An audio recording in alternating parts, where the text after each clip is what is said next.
we made it to the Point Defiance Rose Garden here. As we're walking through here, I'm a big flower guy. I could probably tell you every flower in here. Oh, really? Not true at all. But if I were, and I wanted to submit some flowers to the Pierce County Fair, what do I do? Do I just come here and cut some?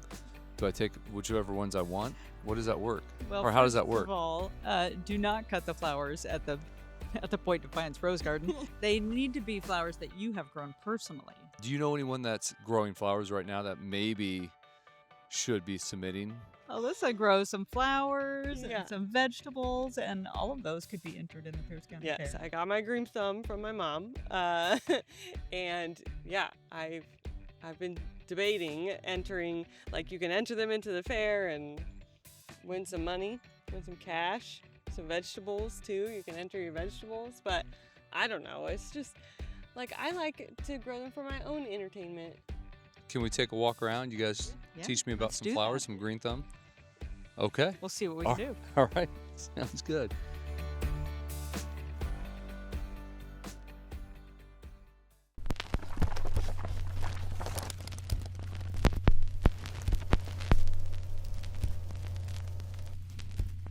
Hi, I'm Reed Fetters. This is Tacoma Rising. We are on the podcast today. I'm speaking with Shelly Bennett with Pierce County Fair Association and her daughter, Alyssa Knittle, Rooted Records, who is actually my bookkeeper. Yay! Yes. Oh, yay is big time yay for this. You were helping me out dramatically, so thank you for that. My pleasure. I also have to say this is the first mother-daughter combination we've had, and that means this first part will probably be easy for you. Instead of me introducing you guys, will you guys introduce each other? Sure. Alyssa, why don't you start? Yeah. So this is Shelly Bennett. She is my mom. Weird. She raised me and my two brothers. We've lived in Washington most of our life, and she's from Port Orchard originally. And yeah, she is the manager of the Pierce County Fair, not the Puyallup State Fair or the Washington State Fair, the Pierce County Fair. So she's been managing the fair for this will be your 11th year, right? Mm-hmm. And she manages we're doing the math, and it's about 290 people on average. Oh, wow. Between the volunteers and the employees. And I think it was about like 40% of that is youth, either volunteers or employees. Mm-hmm. So she's dealing a lot with, the community and youth in particular, and helping,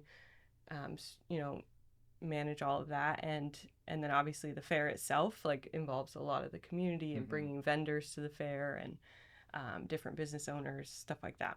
And Which this makes you perfect for this season podcast.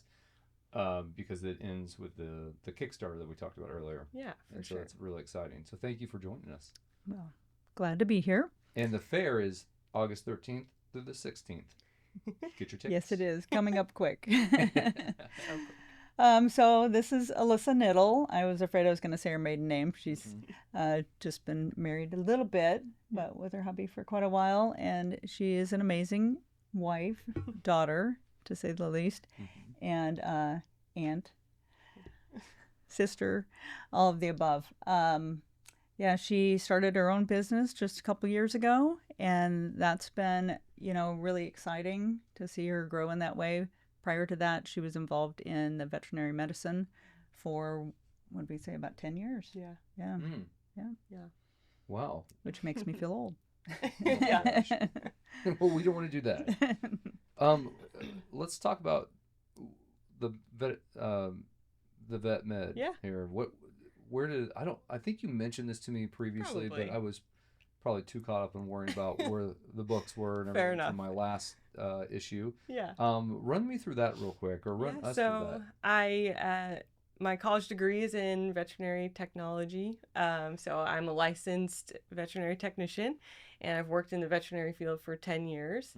that. And I've worked at different types of practices. So I worked at a specialty clinic in Tacoma for most of my career, and then also like general practice, so your normal vet clinic. So a technician is basically a nurse in vet world.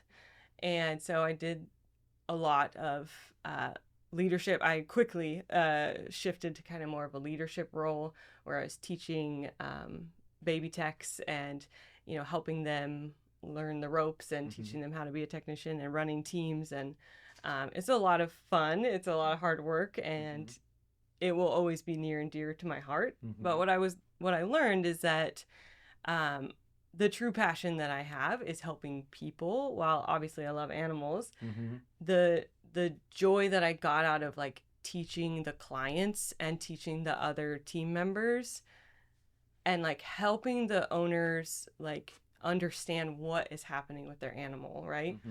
So many times they have no idea. The vet is speaking a different language. They just can't really grasp it.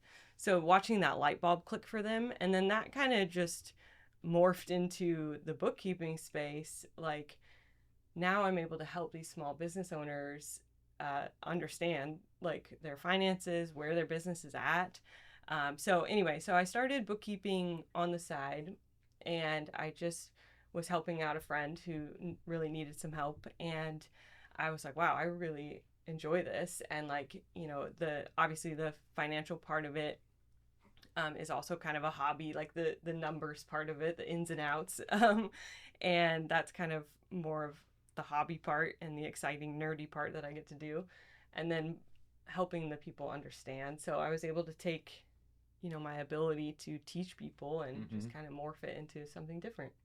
And we met through Cheyenne Schaefer, and obviously I said, just who do you recommend, Cheyenne? And she gave me a couple names. I said, you know what, actually, just who do you work with? Yeah, just one. Just tell me who it is, because I don't I don't have time. And and she introduced me to you, and obviously I was hooked immediately when we were going through it. So I appreciate it.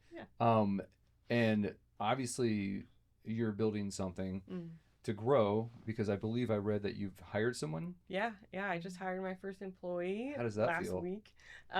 Crazy. It is, doesn't it? Yeah, it's a wild feeling. Like I'm super excited, but also freaking out at the same time. Because I'm still like learning my business and learning my trade and learning how to run a business, and now I'm just adding a whole new layer. But anyway, I basically was getting to a point where I was like so busy with the volume of clients that I had that I was kind of stuck. Like if I wanted to continue to grow and support the community like I am, then I needed to get some help. And I really pride myself in having that relationship with each of my clients, and I want to keep that, a very personal relationship with all of them, because they're all so different, and I'm not going to be able to do that at where I was headed. Like it was just too many moving parts. So having someone to just kind of help in the background, I'm really excited about that. Who's your craziest client? Yeah, I figured. No. I knew. Stop. It's okay. Maybe neediest. That's fair too. That fits as well. Yeah. Where do you want to be in 5 years? So that has definitely changed in the last 2 years, I would say. Like since starting my business, it's crazy how much your goals can shift in just a short period of time. But I think I want to be the person that when someone like Cheyenne gets asked, who's the bookkeeper, I want to be that person that's front of mind within my community. I want to show up for the community in a way that I know is needed. And also, from a more technical part, I would like to like double my client load right now, and while maintaining that relationship and that personalized care that I'm able to provide. So maybe that involves hiring like one more person. But I do want to keep it pretty small, my team small. I love leading and I love managing people. So, I was like, oh yeah, I forgot. I really do enjoy this. So that's been nice. So I think adding, 1 to 2 more people for sure. Well, Shelly, you've been working with the fair for 25 years. Walk us through the week before the fair opens. What is it like running 290 people? Because we're talking about we both have one employee, Yeah. and we've got, and I've consultants, so we get a lot of help from consultants and Claude's AI, that little tool I use every day. Every day. But I mean, I technically have one employee. Alyssa has one employee. What's it like to have 290 people answering to you? A little intimidating at times. And backing up a little bit, my love of fairs started when I was a youth in 4-H, and just wanting to be in that environment, and that it's just, for me, fairs are a lot of fun and community, and some of them have grown a little more commercial, which I hope we don't ever go there. Then being involved with my kids in 4-H, Alyssa started when she was about 8, and working with horses and whatnot, and then getting involved more and more in the fair itself. And so I became manager in 2016, and that was a whirlwind coming into that. I didn't have any formal training in any of it, just a love for what we were doing. So the week before fair is I think like drinking out of a fire hydrant, and no matter how many you've done before, still how same many feeling? I keep thinking it'll kind of even out. And even my a lot of the crew, like Alyssa said, we do have a lot of youth involved, and whether it's hiring some youth or the JROTC, the local JROTC out of Graham Kapowson High School, has been involved for about 5 years and has grown over those 5 years into more and more involvement. And now they come in, they help set up the fair, they help manage keeping the grounds clean during the fair, and then help put it away. And so as they have grown into that position and become more self-sustainable, even, that's really helped. But it's still, every year they come in, okay, what's, let's work on this to-do list. Maybe we could get it more fine-tuned. And the problem is it changes every year. The layout changes, or the type of setup changes. And so it's very hands-on, and you've got a lot of people coming at you. And so over the years have really worked on trying to find people to kind of take those little pockets. Now, so less people coming maybe directly to me. It doesn't always work, but but that's the idea. And this year they've done even more so. So I have a lot of people that have been involved in the fair for many years, 20, 30 years even. And so those people are what make it happen. I'm there kind of like this little beacon, but they're out there doing the work. And if it weren't for them, my first fair, like I say, it was I took it on willingly, but it was also in a time of need. We had lost a manager that had been running it for 32 years. And so, we made it happen. But if it weren't for those people that have been involved for so many years, I don't know what we would have done. They picked up the ball and ran with it, knowing that it might not look quite the same, either on purpose or because we don't know any better. But, we came out of that one with our, people, it went really well. And I was like, it did? Oh, good. Yeah. So, yeah. So it can be a crazy week, and it's busy, busy, busy, not much sleep. And then we actually move on site to the park with our camper and stay there the whole week of fair. And yeah. It's like 3 weeks that you stay there. Yeah, so we have the park for 18 days total, 10 days to set it up, 4 days for the fair, and then it still amazes me to this day, within 3 days, it's back to being at County Park, and you wouldn't know we were ever there. It's crazy. Yeah. The amount of effort that goes into it, for 4 days, that's wild. Yeah. And people don't understand even the amount of work, and they'll comment. The ones that kind of get more and more involved, they're like, I didn't realize there was this much to do. And they'll be like, well, what do you do in the off season? Well, I'm planning the next fair or cleaning up from the, I said, by the time we get done and start, we're already booking next year's entertainment, we're gearing up for training, and then, by January we're hitting the ground running. So You have a calmness to you about all of that. That Amazing. it's honestly, it seems like you completely have everything under control.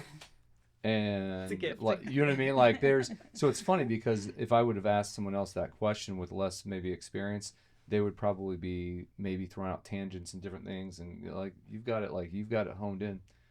I've got this under control. No That's big what deal. I feel. I mean, that's the vibe I'm getting. Yes. Yeah. So 100%. let me ask you this: what habit? Give me a habit that that you can trace back directly to your mom. Yeah. That you There's a lot, are but practicing right now that you use Yeah. daily. yeah, I think the biggest thing is like her ability to task manage, really, Mhm. and project manage. Like she's saying, she's had no training in this, and she's like an incredible project manager, right? Mm-hmm. And just the volume of things that will come at her at once, and then she's able to pause, make a list, delegate, triage that list, and then delegate the workout, right? Mhm. Like that is a skill. And from my business perspective, I have all these clients that need the same thing, but maybe all at once, and then the random fires that you have to put out, right? The Mhm. random notices, the random emails, the etc. The phone calls, and so just being able to, when you get to that point of like, I don't know what to do next, what should I work on first? Mm-hmm. Being able to pause, make the list. That's what she tells me all the time. Mm-hmm. Write it down. Write a list. Right. Did you write a list? I love it. And so writing the list, Mm-hmm. and then triaging that list, and figuring out the most important thing, and then going from there.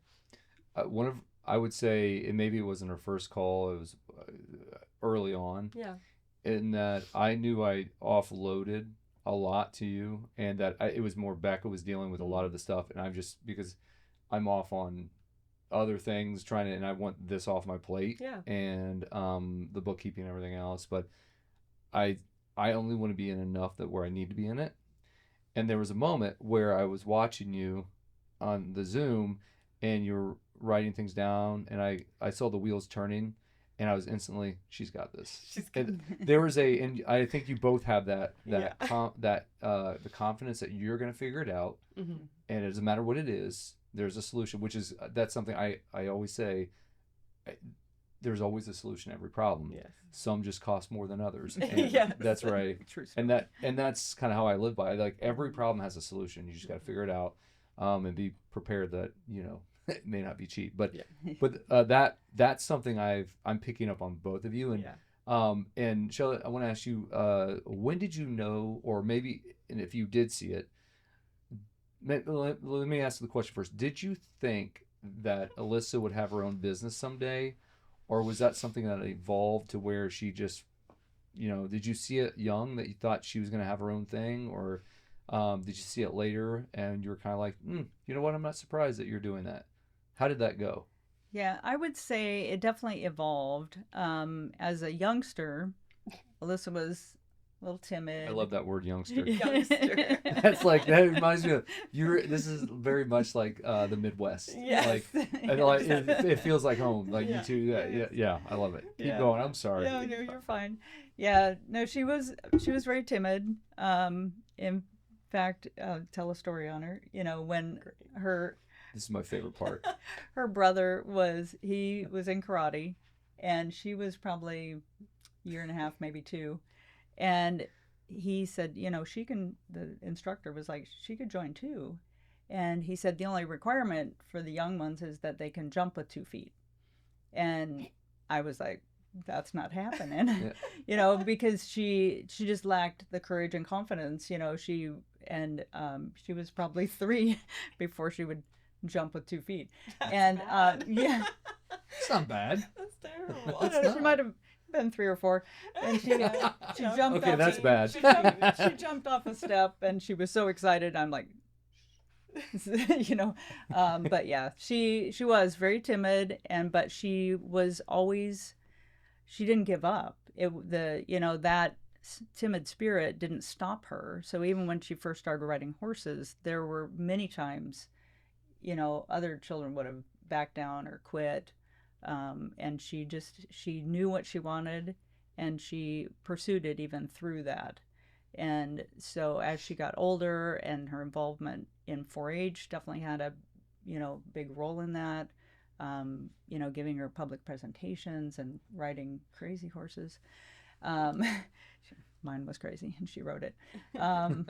But, doing that, she knew what she wanted, and she just kept pushing forward. Mm-hmm. And she would push through the fear, the intimidation, and, maybe there were tears at times, but it didn't stop her. Mm-hmm. She just pushed past it and kept going. And so even then when she, vet tech, that's a hard business to get into. The first year, and I swear the first quarter of that curriculum is determined to weed out those that really, it's not their thing. Mm-hmm. So you got to want it bad, and she pursued through that, graduated, and then in the field quickly became a trainer. They would bring in new employees, and they would send them to Alyssa and say, you train them, you show them how it works. Mm-hmm. Through some frustrations, but Yeah. but took on that leadership role. And so and she's always wanted to kind of run her own, be self-sustaining, and be be able to take care of herself, be financially debt-free. All of those things have kind of just added to that and evolved over time into her own business. Here we are. Yeah. Here we are. So then you're not surprised that she started her own business then? No. No. Where do you think she gets that drive from? This one, 150%. I think we all know. Yeah. No I know question. what you're talking about. What? I know what you're talking. I feel, especially, I have a feeling, I'm going to say this, that it probably goes both ways. You gave me some habits that you learned from your mom. Are there any habits that you've picked up from her, being your daughter over the years, or things that have inspired you to make some adjustments or to think about over time? Yeah, I think so. We tend to be rescuers, Mm-hmm. and we love to help people. That explains a lot for Yes. me. I see. We do tend to be rescuers, but we love to help, and we are very hands-on. And so one of the things that Alyssa has helped me with is setting boundaries. And having those tough conversations when, you either shouldn't be involved, or, it's really better for, the other person or whatnot to back up and, let them learn rather than, trying to rescue. So that's been something that, struggled with, as far as, because you want to help so bad and teach, as well. And so just knowing when to set the boundaries, also with your work life, because being the manager of the fair, it's not a 9-to-5 job. And with technology the way it is, I can wake up first thing in the morning or middle of the night, and and it's right there on my phone, my emails, I get text message or phone calls, and so being able to set that aside and say, no, right now, is family time. This weekend is a good example. We had a family get together, and I wouldn't have gone normally, because the timing of it, I didn't have the, there's so much going on, that I was like, but, you need to do it. Okay, I can do this. Everything will be okay. I've got a great support group, so just, leaning more on them, and, and they want it. They ask, what can I do? How can I help? And so, just being able to give that away more, and giving that balance. I need to spend time, with the family, and with, getting that break so that you are at your best. Yeah. I don't know your ages, but I can tell you from my generation, our generation, boundaries didn't exist. That's growing what up. what I And was thinking. That's It's more 'cause I'm a her millennial. generation, yeah. That's what she said. We're good at that. I was to say that there was a split between Gen X and millennial, Totally. and I was on the cusp of the Gen X, and so it's funny when you, it's funny listening to millennials try to explain boundaries to their parents. It's like that doesn't make What? sense. But what is that? Yeah, That's a what does joke. that mean? Yeah. But they are important, and it's funny. There's a boundary song that my son was singing, No. who's 7, and I was like, and I think healthy That was a boundaries song. are good Yeah. or whatnot. But the boundaries in this song, I was like, my gosh, they're really driving it home these days, and so anyway, I just thought it was funny, the boundary So song. funny, And though. it's to make him feel safe, and Yeah. him. And this was Yeah. when he was probably 4 or 5, and I think it's good. It's good to teach, but we weren't taught that when we were No. kids. Yeah. We're like there was no boundaries, No. and No. so it's but I think it's a really good lesson. Those are good lessons to learn later. Is that you've got to set those things up, because if you are someone that is a rescuer or someone that is gives a lot, you've got to, or you'll just consistently just be drained. And anyway, but I think that's a really good lesson For sure. to learn. I'm still learning it. Yeah. But Shelly, when you work with a lot of kids every year, are you able to spot talents in kids? And I don't know if this is something, I do it because we have different internships and stuff, and we work with a lot of high school students and college students, mentorship programs and stuff, that I can always kind of spot the kids that maybe they don't interview well and may struggle at first. Maybe they're a little timid. Just kidding. But maybe they struggle with it. But Yeah.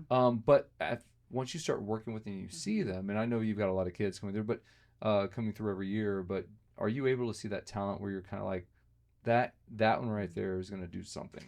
Do you see that?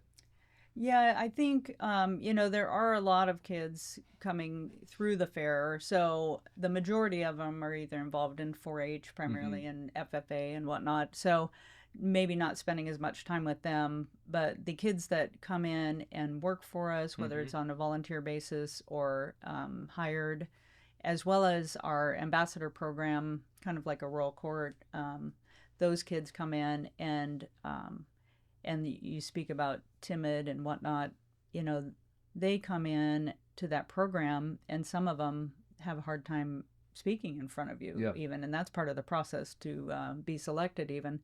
And by the end, and we're just talking months, not even a year, that they're, in that program, and the difference in those kids. And so, yes, you can see, and, you see the ones that, maybe they're a little shy to start with, but, they have a drive about them, and, they take initiative and they want it. And so I've seen kids on the opposite side of that, even, where they have the drive and the desire to be in charge, but they don't understand that that's something that you can't just grab. Yeah. And That's true. had a young man a couple of years ago that, basically wanted to tell his supervisor how to do everything.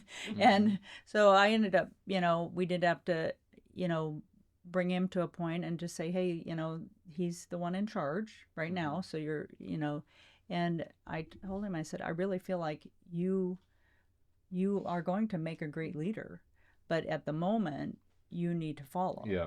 And you need to learn those parts of leadership. And I said, you can't just grab it, and you can't, tell your boss what to do, so to speak.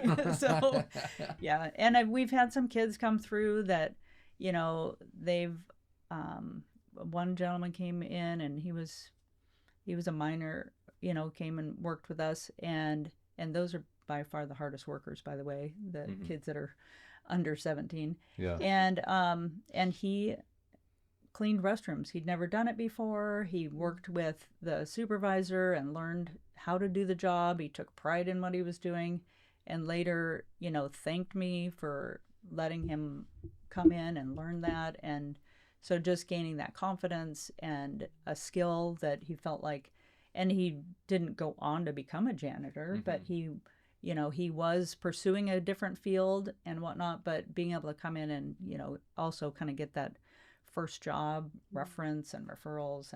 And he, he came back and was very thankful for that. It's not often you get thanked for letting somebody clean a toilet. Yeah. That's a big win right there. Yeah. Well, I think he learned to follow and learned, and I think the programs, extracurricular programs, or programs that we've set up for students in general that are not standard school, I think are really, really good. And they get to see a side of whether it's business or working or whatever it is, being a part of a team. There's so many important things that they're not going to necessarily learn in school. It's just a different environment. I think creating those environments are really good, and having a lot of those environments. Alyssa, what's the hardest part of building your business that nobody actually really sees? What's something that you struggle on and nobody would ever know? They don't see it. Talk about boundaries. I think honestly right now that's where it's at. It's the internal dialogue of setting a healthy work-life balance, right? My business is fairly young, and I know that I need to work really hard to get it to where I want it to be and to meet the deadlines, expectations that I have set, right? But also that internal dialogue of like, you need to spend more time with your husband, you need to spend more time with your family, you need to do the dishes, like, but mainly just, spending time with family. And, you get the people who are like, is that all you do is work? And I'm like, yeah. And unfortunately people that aren't entrepreneurs, that have never managed a team or ran a business or whatever, they don't truly understand it. Like they don't understand that it's a living thing that's constantly moving, and I'm fortunate enough that my mom, my aunt, so many people in my life, Cheyenne, like, are entrepreneurs, and I have them as resource, and they get it, and we talk about this all the time because so many people say, what do you do on the off season of the fair? And like, I get it, like there is no off season. And even I was guilty of that, and so now it's a different perspective, but that internal dialogue is probably what gets me the most. And because I am so caring of others and I want to make sure everybody's taken care of, like, that balance with my family is probably the hardest part. I don't think and I'm not saying you have to be an entrepreneur to understand it, but when you're building something, it's really hard for people to understand the reason why you're building it and what you're doing, why is it important to you. The work-life balance, yes, that's really healthy, but as an entrepreneur, I mean, it's true. You work 80 hours a week so you don't have to work 40. And the idea, obviously, is that you want to build something yourself, and you want to set your terms and build your legacy or whatever it is that's driving you forward. And if people haven't experienced that or don't have the drive to do that, and their vision of work is, Monday through Friday or whatever that schedule is, they go to work to make money so they can live, and which is a healthy, totally fine too. There's nothing wrong with that. But to explain and to explain why you do what you do is really hard, and I think to understand it, you have to live it. And it's like, I don't know. I don't know. It's hard for me to explain in general, but like, I can't imagine if I shut everything down and went and worked for someone else right now, I don't know that I could do it. I don't know that I would have the passion and things that because it's like, it's probably my ADHD that keeps me going and pushing me forward. And I don't know, but there's something about it that there's a lot of things about it that it's hard for people to understand. It really is. Why do you do that? Well, you kind of have to, I don't know, the wins are so good. Yes. And the losses are hit hard. And so you different. don't have that pet, and everyone does it for other reasons and things like that. So, but I think it's really, really interesting. And definitely, like, you, I lost what I was going to say, but you realize, like, if you can focus on the whys and have some grace on yourself, I think that's another, like, giving yourself the space and giving yourself grace to say, this is a really hard season that I've put myself in. And that's okay. And, my family loves me, and I know that they'll understand, even if they don't understand the exact why, but Mhm. you know, just being able to give yourself some grace on that. And a really good list. Yeah, really good list. I agree. I absolutely agree with that. This season is all about building together. That's why we're interviewing 2 at a time. Mm. In last year, the last season focused on, it was about failing is good. Don't be afraid to fail, because that's where you learn, Yeah. and that's where you grow, is the failure. This season is about don't build alone, because it's really lonely, or it can be really lonely as an entrepreneur. And the reason why I'm asking this, what are family dinners like with you two? That's a great question. Is it all business, no business, a little mix?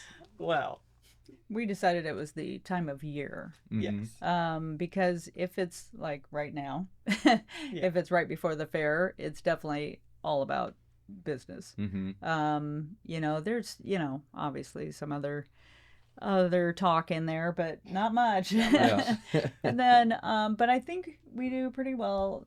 The other, most of the time, if we're together in the family dinner, you know, her and I are probably talking gardening and animals and Mhm. cooking, but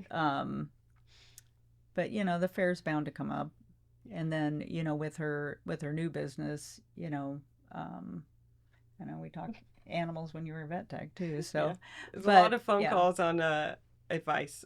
I Mhm. am always asking her advice on like, what should I do in this scenario, Mhm. or this is where I'm at. And but yeah, I would say it's usually about gardening or animals, the chickens, or you know, food. We talk a lot about cooking. I'm always like, what should I make for dinner? And Mhm. we're best friends. I mean, we're always on the phone. Yeah. So I picked up on it. Yeah. Yeah. Yeah.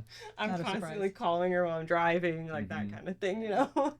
And anyway, but yes, our conversations do quickly lead to work because Well, that's the point. It's like, don't build alone. You have people in your corner, at least, and Yes. if you don't, find them. Yeah. And that's why, like how we do stories at Founder Square, Yeah. we do a lot of events around that, because Yeah.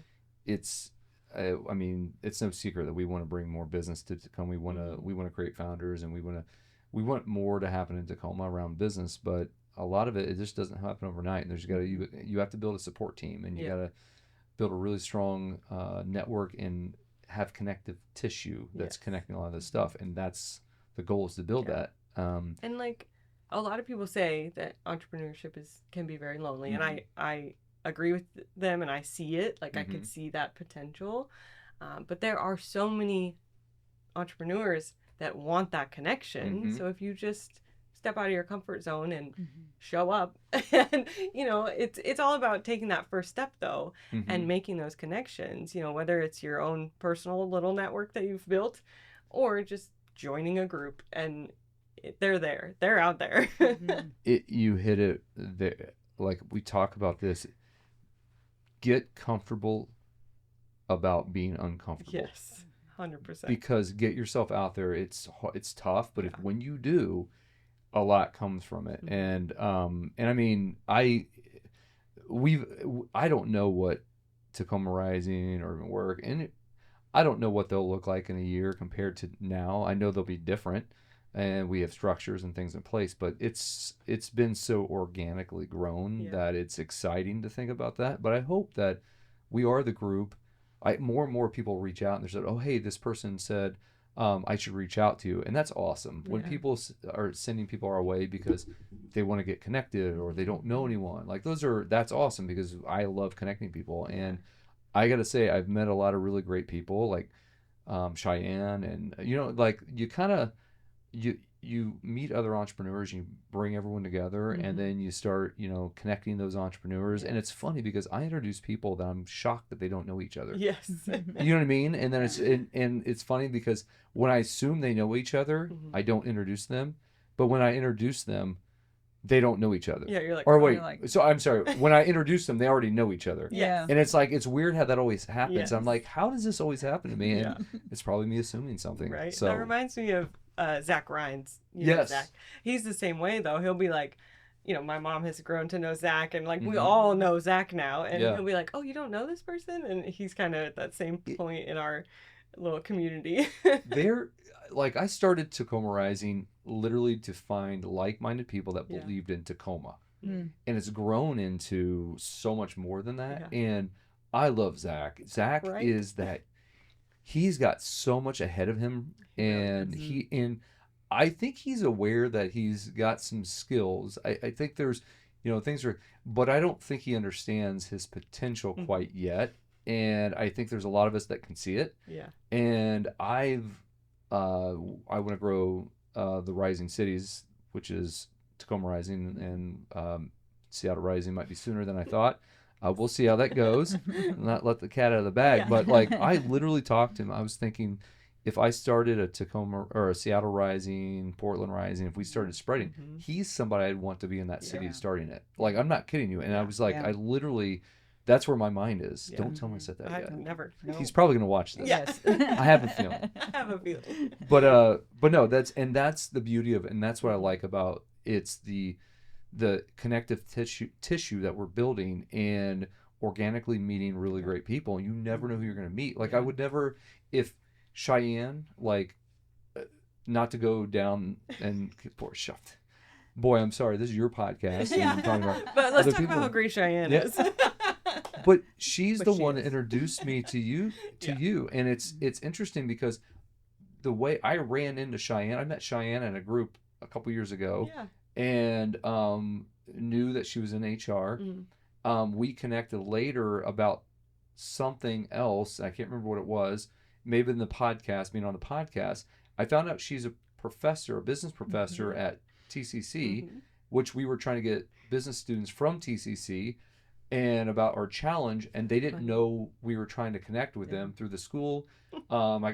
She's like, oh my gosh, how do I not know about this? I go, I don't know, Cheyenne. Why don't you know Why about don't this? you? And she connected me with the head of the department and brought a bunch of extra students, hugely helpful. Yeah. And then it snowballed, and then to the point where it's like, oh my gosh, I need a bookkeeper. Can you help me? And she connected me with you. Yeah. And every person I've met through Cheyenne has been fantastic. Same. Connecting that's- the dots. Mhm. Yes. And Yeah. that's where it's like, it's those people, those catalysts that are really great, just like you, like Zach. Mhm. And imagine what happens in a year. There's going to be a lot more. Yeah. And that's the beauty of those things happening around. And that's why you don't build alone. Yeah. Yeah. For See how that sure. all came back Yeah. together? I like it. Nailed I it. went on and on. Oh, You did man. great. Nailed it. Circled it right back. What's something that, what's a strength that the other person has that they may not either talk about it or really, I'm sure they probably know, but give me a strength about the other person that they don't really talk about. Boy. And I bet there's a lot because you guys are pretty humble. I am not humble. I talk how I'm not. amazing. Ask John. John will tell you. You got that. John's like, I'm gonna keep my mouth shut every time. John's always like, "Oh, that's great. That's great." Yeah. I love it. Whatever you say. Yeah. I think, for Alyssa, it is her leadership qualities and Mhm. her ability to not only lead and teach, but that stepping out of the box, she, like I said, coming from a timid child to somebody who can walk into a room of complete strangers and, hold intelligent conversations and Don't push it. well, there's those other people, them. Yeah. So, and meaningful conversations and honestly wanting to help them grow and help them become better at who they are and, impacting the community in the way that she does. I mean, she does books for the Rotary. No, the Kiwanis. Sorry. had Oh, it backwards. Kiwanis. I was saying, Yeah, what's Rotary? Kiwanis. Yeah. Kiwanis, For yeah. Kiwanis, That's another good and and they love her. They've Who they- doesn't love her? I mean, well, come on. Stop. There's Oh, that. Please. Stop. Yeah. That's one thing she would be shy about. Yeah. Is that everybody loves her. Yeah, well, Yeah. that's Oh, yeah. immediately. That's an easy Yeah. one. But the leadership, I can see. I see that Yeah. absolutely. And when I first met her, I thought she was going to be a little more shy, the first conversation. Yeah. But then I run into her at the what do we the chamber event? Yeah. I saw you at the chamber event. You've been to this here. Like I've seen you at multiple things, and you're not shy, Tim. You're out there doing it, and it's like, and that was just maybe my first impression. Well, that's because just, I was intimidated by you. Oh, what? No. Are you kidding me? You're amazing. Remember? No. That's only in my head. Oh, okay. Not everyone thinks that. Most Right. people don't. Most people I'll tell you that. But no. I think that's a perfect. I agree 100% with that, and I think that as I look at Tacoma, and this I'm just oversharing at this point, but I look at Tacoma and I look at a city like Tacoma, and I'm not going to say that it's not had good leadership over the years, but I think strong leadership has been lacking for, consistent and unified leadership. And I think there's an opportunity right now, and I'm not suggesting that you've got to be involved in where Tacoma's heading and whatnot, but I think there's a group of people of, whether the millennials or generation around, or that are really starting to come together, and there are things happening, and they're making things happen, and I'm really excited to see when you get all of these people in the same room, like the folks we've talked about. There's others, and they will migrate to each other, and there'll be a big group of people all of a sudden come together, making some really good plans and really good decisions. And I know that sounds probably a little crazy, but I do believe it, and I think that I mentioned this flywheel and wheel in Tacoma, the South Sound in general. There's a lot of things happening, and it's really starting to come together. And I maybe I'm amazing, maybe I'm not. No, but I think my job is to pull them together. Yeah. Like create a place where they can come together and we can start doing better things. Yeah. And that's why you're on this podcast. That's why I'm so glad I got connected, because there's so much more that I see coming from folks that are just building businesses in their minds right now, but they're building so much more, and I think that's really exciting. Imagine if we're all working together in the same way, and that's what I think has been missing in cities like Tacoma. Well, and that's you can see that's what he's doing is drawing these people together that maybe feel like they're alone, even in that there's pockets where people feel the same way as you and want the same thing, not only for Tacoma but their town, and yet feel like, what can I do? Yeah. How can I make a difference and make something better? Because they're tired of the way things have been going, or since COVID and the separation of everybody. They want to come together, but they're at a loss. So you bringing even just a couple together at a time, you're showing people that we aren't all that different, and that we want the same thing, and we're not alone. Imagine if there's a platform that supports those people in a way that you can get more done. Yeah. That's instead of having to hire 3 or 4 more people to double your business, there's other things that we can do by working together and do it. And I think there's a lot of, like, I don't think that's happened in Tacoma. I think it's been very siloed, and that's why it's never hit a boom. And I'm not suggesting, again, I'm just using Tacoma as an example of what happens when you bring a lot of people together and start building something. And that's why I love the events like the Kickstarter and the challenge, and like bringing students and businesses together. It's offering so much more in my mind. And I'm not doing anything. I just ask people a lot of favors. That's all I do. I'm seriously, I'm just like, hey, no. I'm just like, hey, I got an idea. You need a favor. You're gonna, but that's it. It's not. It's just a lot of people coming together, and that's the success. Is that it's everyone coming together. Yeah. Okay, your turn. What's Shelly's superpower that she won't talk about? Oh, her superpower. There's so many. I would say her superpower is like just her ability to just stay calm in the fire. Like, that's I don't even know how she does it. Yeah.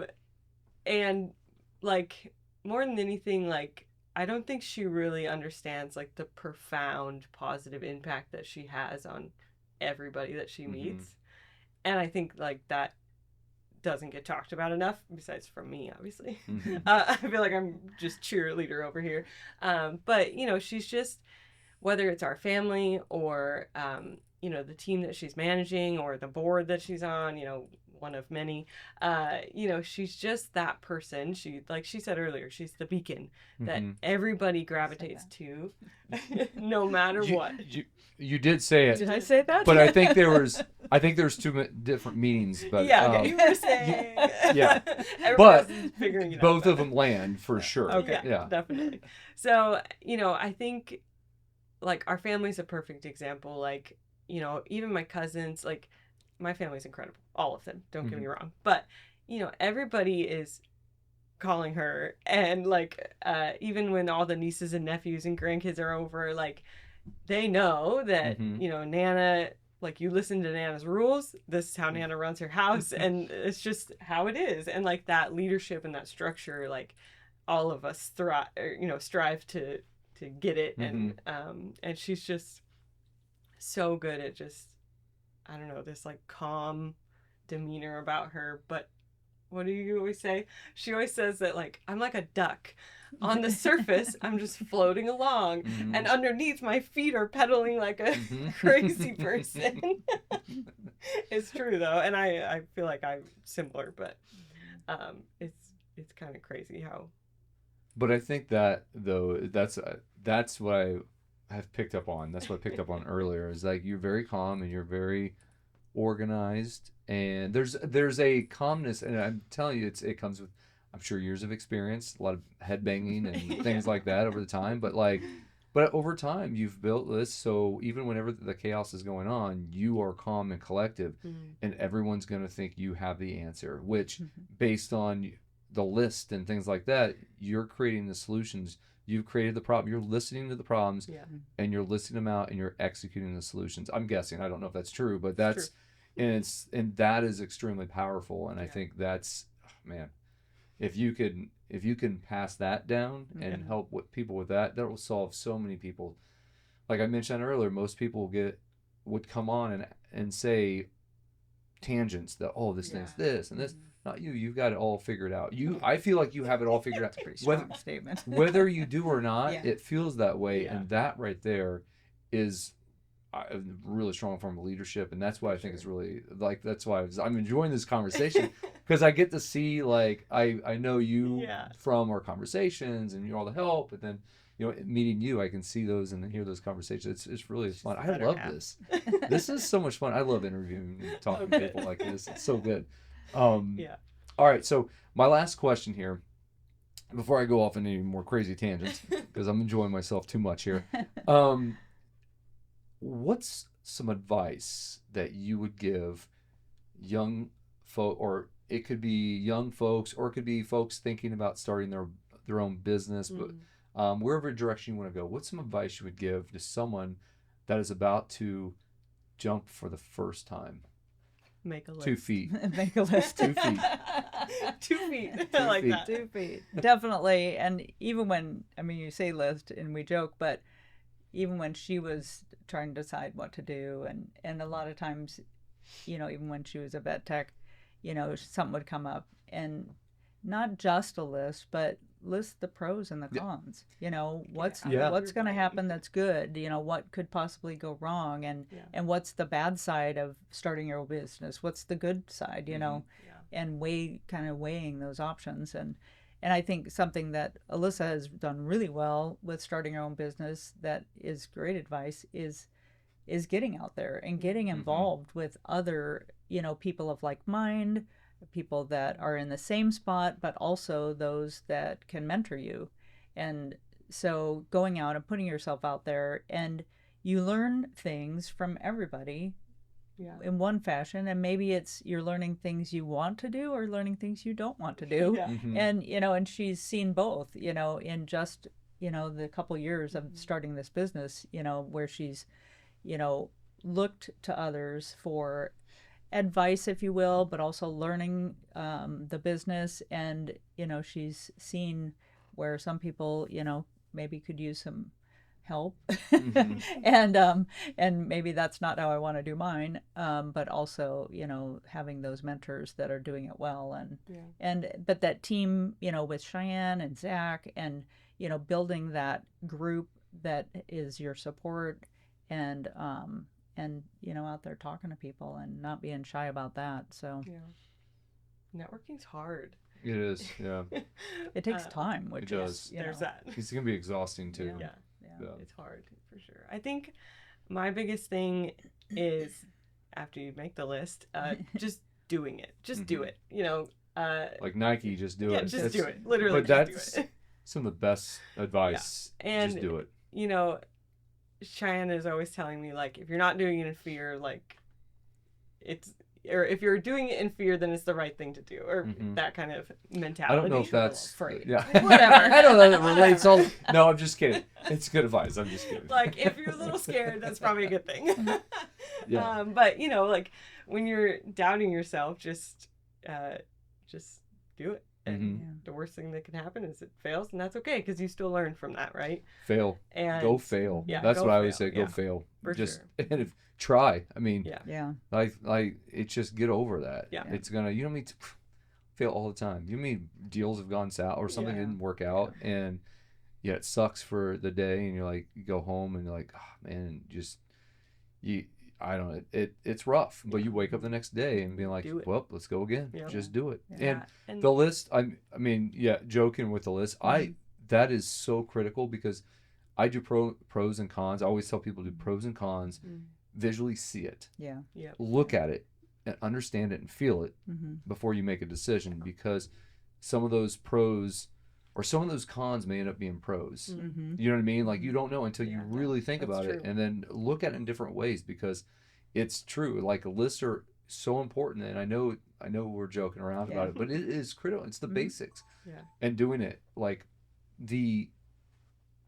I've talked about this before, that the people that spend all the time planning and trying to get everything right are the ones that are failing the most without even trying. Get out there and do it. Yeah. And I redo stuff all the time. And I post stuff that are like, is it perfect? No, but it's getting out there and people are seeing it. And I feel like, I think that's more important, because you'll fix it. You always have time to fix stuff, and and whatever. And like having the ability to figure it out. Like, Mom kind of briefly touched on that, but I learned that from my aunt. Like, she's always saying, like, everything is figure outable. Like, just try. Like, just like look into it. Do some research. Take your time. Well, even referring to my sister, she runs her own business as well, and clients will come to her and say, do you know how to do this? Or this is my problem. And she may not have ever really even done that. But her attitude is, we can figure this out. Okay, I'll figure it out. Yeah. You need help? I'll figure it out. And I'm like, oh. And whether it's, whether it's Google or it's, finding another professional, finding your network of people. She's like, there's no reason why we can't figure it out. Yeah. It's funny. It was like, why didn't I think about that? Just, it's true. That's really good. I love it. That's the thing, is like, again, there's always a solution. Yeah. You just got to figure it out. There's so many resources now with Google, AI. I mean, like, you'll figure it out. Phone a friend. I don't know. And then leaning on your network, right? That's your community. That's the whole point. That's why you build it, because there's always somebody that knows something. You know what I mean? There's always you always find the answer somewhere. You just call Cheyenne. Just Cheyenne. That's hilarious. Well, guys, thank you so much for having this conversation with me today. It was really nice to meet you, Shelly, and Alyssa. Always good to see you. And thank you for always, put me number one there. Yes. Just kidding. I'm glad you feel that way. That's the whole point. I was like, that's the point. Thank you for your time, and looking forward to having you guys back in November 19th. We're going to have to talk to Cheyenne about that. Get that on my September, November 19th. November 19th. And we'll You'll send an invite, right? Yes. Oh, yeah. We've got a lot to plan before then. One thing you guys could do, maybe one of your family dinners or one of your many phone calls, think of what direction you'd like your business plan to go. Like, what's something that what area, like it could be finance, it could be community events, it could be anything you want. Just think about that and make it easier, and you can start with that and then let the students pick one if they want. If they don't, you have one to fall back on. But yeah, that's something you guys, over your mini conversations, you can chat about you want. Or wait till the last minute. Yeah, why not? Me. It's all good. Anyway, thank you so much, guys. Thank you. Thank you. It's been great. All right. Yep.